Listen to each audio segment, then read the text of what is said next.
TWOgether, my name is Johannes Drooghaag and I have a very special guest for you today.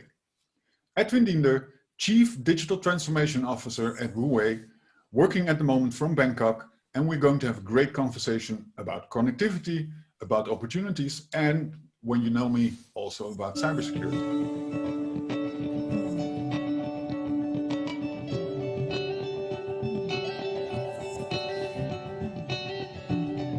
Safety and security, information security, privacy protection, encryption, tunneling, secure connectivity, as we talked in the previous interview about secure included connectivity that we talked about previously, really can be easier embedded, I think, and followed through with from such a framework.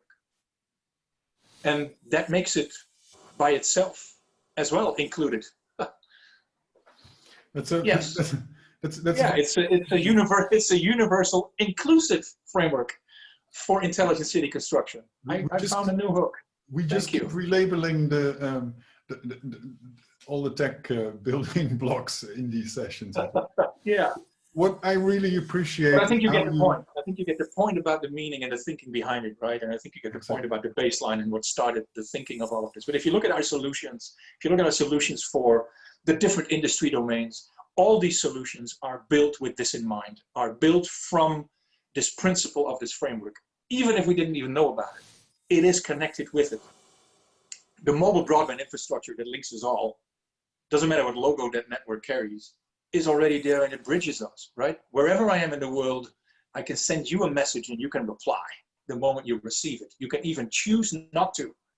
How's that for freedom, right? So regardless of where you are.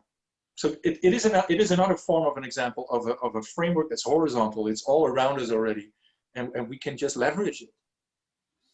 I would even go as far as taking the city out of the equation and talk about society, an intelligent, connected society where technology is becoming, and it already is. You mentioned the cell phones, you mentioned, we have all those topics. They're so integrated into our lives that people struggle if you take it away for 24 hours. And I recommend to take every now and then a digital diet for a few days to just be away from all the fuss and enjoy everything else. But it has become a significant part of our lives. And it is, at the moment, literally can be life-saving if you look at the contact tracing apps, which basically helps all of us as a society to respond much faster if there was a risk contact. So it's becoming crucial, it's becoming important. That framework to build it from the ground up in not only a secure and inclusive manner, but also in an integrated way. So we don't need every building block to be built before we can start using it, but every component contributing and adding and being interchangeable. The wonderful example of 4G is going to be replaced by 5G. Let's hope that we do not have to tear the city down because we're changing a communication standard. Let's build those societies in a and I don't think we will change. I don't think we will change. I think it will be more of a transformation. I agree with that, but I want to make a clear example. Of course, there will be transformation, and I enjoy the current growth of upgrading kits instead of replacing kits and all those things. Because one of the things I'm always concerned about the fastness and the pace in which we're building new technology is the resources we need to produce them, to keep them up and running. That's a major concern of mine. And when we look at smarter ways to roll out new technology, I welcome that from the first moment. Well, talking about that, you know, a mobile connectivity layer is already around us, right? And we all experience it. It's mostly how we're connected day to day. What is currently not possible within the current mobile infrastructures like 3G and 4G is to pinpoint you and create and optimize a connection for you, specifically for you, based on all the features and functionalities that best fit the connection for you. Because it's a dispersed network, it's available everywhere, we're all on it. So there has to be a mechanism on your device, like a tunneling function. If you want to talk via an application to do your corporate communications with, which usually sits in a sandbox, you have to open the sandbox first. That already creates some sort of a tunnel from the device, and if you click it through this tunnel, the information is going back and forth. If your phone or your device gets stolen, one call to the IT manager or one message to the IT manager, or maybe even the IT manager can be notified because the infrastructure understands abnormal behavior in the network and they know that it's not you. So it must be the device going crazy, they can wipe it, right? That part. That's how it currently works. And that is a tremendous amount of effort to create, fingers crossed, a most secure connection. What the world of 5G allows us to do is a principle called beaming. In a 5G network, in a 5G enabled infrastructure, it doesn't matter if you got 4G, 3G, or 5G phones, but specifically if you got 5G phones, in the 5G infrastructure, the 5G network can create a 5G, so from the network and from the infrastructure, and only for you beam. It's like a lightning rod. It's almost like a spear almost that touches your phone or touches your device, and by doing so, it is unique, it is an only, it is just for you and the purpose you need it for in this widely available infrastructure that is already there. It can be done because the world of 5G allows us to do that, and because the capability of 5G and the ability of 5G has this built in. This is part of the ability of 5G, and that's what makes it so interesting. Because now, you can only get it if you've got specific features on your device and that puts a stress on your device. But if it's also available the other way around, it becomes more intuitive and it becomes more an element of choice. Or, this is I think more interesting for you and your background, it becomes an element of choice to make it secure on top of the security, to make it safer on top of the safety, to make it a higher quality, safe, secure, included connection on top of the safety, security, and inclusion that already comes along with it. And in 4G, that's for everybody, uniquely.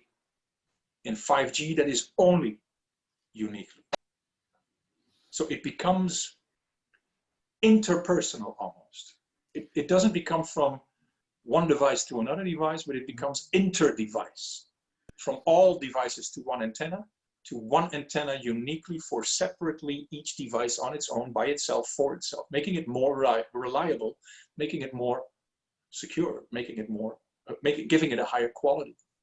This is one of the things I truly enjoy about 5G, because I'm less interested in the speed itself. As my son said it already almost 2 years ago when we first discussed it, he said, well, faster mobile data just means I will reach my monthly volume faster.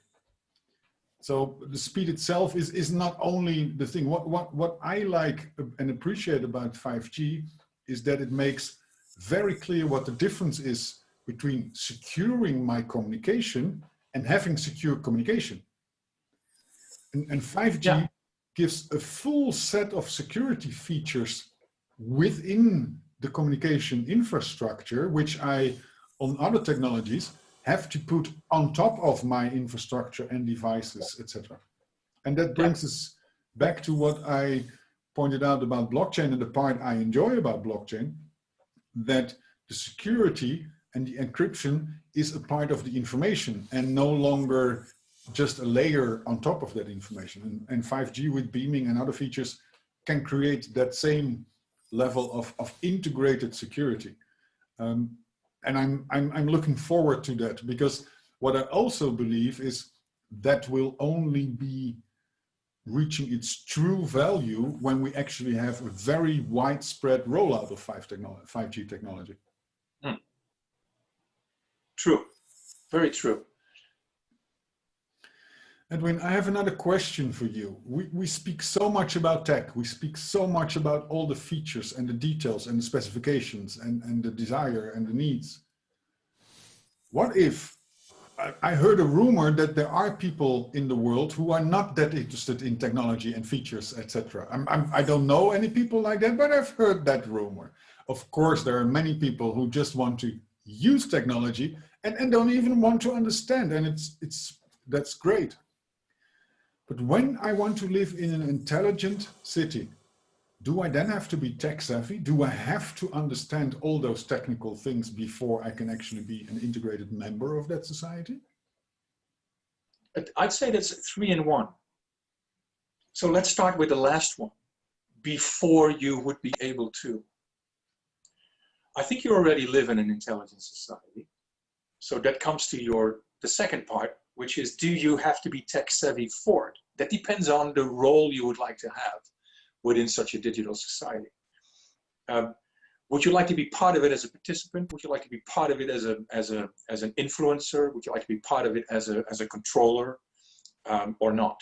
That determines the amount of tech savviness that would be required for you or for the city, and for the two of you, so the city and you, to work together and to collaborate. But let me give you another angle, and in other interviews I've come to the same point. The device that you're using now is a replacement of the device that you were using before, and maybe the device that you used before was 2 years old. So you had it for 2 years, and then you replaced it for this one, and maybe this one you also have for 2 years. So in the past 4 years, you had 2 devices. Maybe this is a longer stretched time frame. Maybe this is a 5-year and a 5-year ongoing. So in the past 10, 15 years, you've been migrating from one device to another device to another device to another device. This could be on the computer side of the equation, tablet, smartphone, and anything in between, and what have you. Surely you agree with me that these changes from a device of 10, 15 years ago versus the one that you have right now doesn't really affected you that much. You didn't have to do much for it to put it in place, right? It might took you a while to understand that maybe the positioning of different icons in the screen were differently positioned than the one you had before. But this is, you know, flipping icons around. But that was it. But surely you also agree with me that the device that you have right now is so extremely more powerful than the one that you started with 10, 15 years ago, or where I start my story from 10, 15 years ago. 10, 15 years ago, it was also a smartphone. 10, 15 years ago, it was also a sort of a tablet. 10, 15 years ago, it was certainly a computer. Certainly a computer. But the computer today, the smartphone today has so much more capability, has so much more empowerment in itself than the one that you started with 10, 15 years ago. Are you then, now, today, more tech savvy than you were 10, 15 years ago? And I'm not talking about, are you easier in the way you use all these different devices today versus 10, 15 years ago? Because you are. It's easier for you to flip screens now than 10 years ago. And it doesn't matter why that is, but that is. But that's not what I talk about. What I talk about is, in the device itself, or with the device itself, has come a mechanism that makes it easier for you to install different apps. Earlier, you had to really install something. You had to get it somewhere. You had to download something first via whatever. Maybe you even had to do it on your computer first. So you download it on your computer, then you link with a cable your device to the computer, and you if you know how, you drag and drop, or you click. I'm old enough or to you click on the icon in the screen. Right. You click on the icon in the screen. The screen will tell you where do you want to put this application now. You want to put it on your desktop. You want to put it on the device that you just plugged in, you know, and then follow the instruction. Right. Today that's not the case. Today you just click on something, it happens. So, do you have to be tech savvy for this? I think that devices come with their own tech savviness already, making them more tech savvy than you already are, but giving you the option to also be as tech savvy, or maybe even more, because in some applications and in some app stores, you can actually click a button in your profile to be a developer or a tester or a beta user if this is what you're interested in. And if this is not what you're interested in, then you don't have to do that, but you can. Even on your phone, you can click a setting on your phone. It really sits on every phone. I'm not going to tell everybody how, but I will tell you where. Go to System Settings and check where the details of your phone sit. And there you can change your role. You can apply for being a beta tester or activate beta services. And then you agree to terms and conditions. And then you can be a tester on your phone of different parts that your phone needs to test anyway.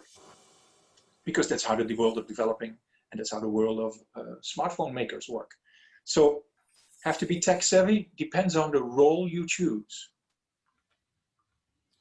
That is a very good answer, Edwin, because I think that is one of the biggest progresses that we have made in the past 10 to 20 years. That we are now at a level where you can actually decide what your role is going to be in this technology-driven society. Yes, and how you would like to transform the role from when you started it, and maybe a couple of years down the line you thought, it would help if I could change it a little. And these freedom of choice are also available now in the tech-savvy world. But I think that's the great part, and that will hopefully also lead us to a path where, with different roles and different parameters, we can also focus on much more on inclusion and much less on technical skills and technical knowledge. I remember, and your example is wonderful. My first smart device was, well, not even portable. Let me put it like that. And I basically needed to compile everything before I could use it, and compiling it from somebody else in most cases also mean that I had to do some debugging on the code because there were some differences and some changes. But for me at that moment, it was driven by two parts, my technical drive and loving all that parts of technology. And on the other hand, I wanted to use the value of those things. And in some cases, I still doubt if it had any value. So there might have been some instances where I used things just because I could use them. But we come a very long way compared to, and I must personally admit to that I have lost a lot of interest for all the technical details because I prefer to focus on what I can do with that. So I now choose the click and go applications where I can actually already start becoming productive, where maybe 15 years ago, I enjoyed spending an evening with a glass of wine, searching for the right version and the right edition that matched my hardware and the chipset in my hardware and take it from there. I had fun with it, but I was significantly less productive. My first device was a Palm Pilot, which was really the size of my palm, and it had direct access to my contacts, telephone numbers, email addresses, and my calendar, and my to-do list, and my ongoing daily activities. I remember it linked with a cable to my computer to synchronize. So when I got home, this is what I did, and in the morning I did it again if something changed overnight, or if I made changes to my computer that didn't put in the Palm Pilot or the other way around. I also remember someone stole it from me because it didn't, at that time, you didn't have a password to use it. And I had a number of very high-level important executives in this Palm Pilot that I had to call one by one saying, if someone impersonates me about a meeting that we have next week or the week after or next month, I'm telling you now it is not me. Because I will ask you to change the meeting with me now by phone, because my Palm Pilot got stolen with all your things in it. And that brought me to the point that maybe I should have two Palm Pilots. One with the high-level executive names and numbers, and one with the regular names and numbers. So, but that was my first encounter of these handy, pun intended, these handy devices. I'm still using my smartphone in almost a similar way. There's only one difference. I have information in different pockets, but it's on the same smartphone. And I have different passwords for different entries of all these different information services that I have at hand, so to speak. Well, there's another experience that we share. I also was a fanatic user of the Palm Pilot, and I also experienced when mine was stolen. I was very fortunate that I already had an encryption application on my last Palm Pilot, which then got stolen. So I didn't have that much of a problem with the information lost, but it was all the information I had got lost with that. And it wasn't just replacing the hardware. It is the feeling that somebody gets all your data. And this is also a great leap forward that we made, that basically now all devices are encrypted by design. You have to go through a lot of steps to disable that encryption. And there are even some lawmakers trying to work on making that mandatory for law enforcement purposes. True, very true. So we came a long way from being worried that your data gets into the wrong hands that easy, the way it was with our Palm Pilots. I had the number 3 first and then the Model 5 later, by the way. Mm-hmm. So we're progressing fast, not fast enough from my perspective, but we are progressing fast towards what I want to achieve, that the consumers, the small business owners, the self-employed people, basically everybody who doesn't have time to take care of all those security aspects themselves can just focus on using the technology, and the industry make sure that that technology is secure and inclusive, as we discussed. Right. And that's how it's supposed to be. Exactly. We're getting there. We're getting there. Still work to do, but we're getting there. Edwin, this was a great discussion, and we learned to now call it the intelligent city. I fully agree with that. Being smart and being intelligent is not the same thing. And when it comes to such critical infrastructure, I prefer intelligence over smartness. We learned a lot again today, as usual. I am already looking forward to our next sessions. I'm pretty sure that there's going to be a lot of technology concepts involved. I'm pretty sure that security will play a big role. But what I really appreciate about the conversations with you is that the human element is an important part in everything you share with us. Thank you so much for your time. Thank you for your insights. And thank you for this view and this vision of a road forward. I like that. Thank you very much. Thank you too.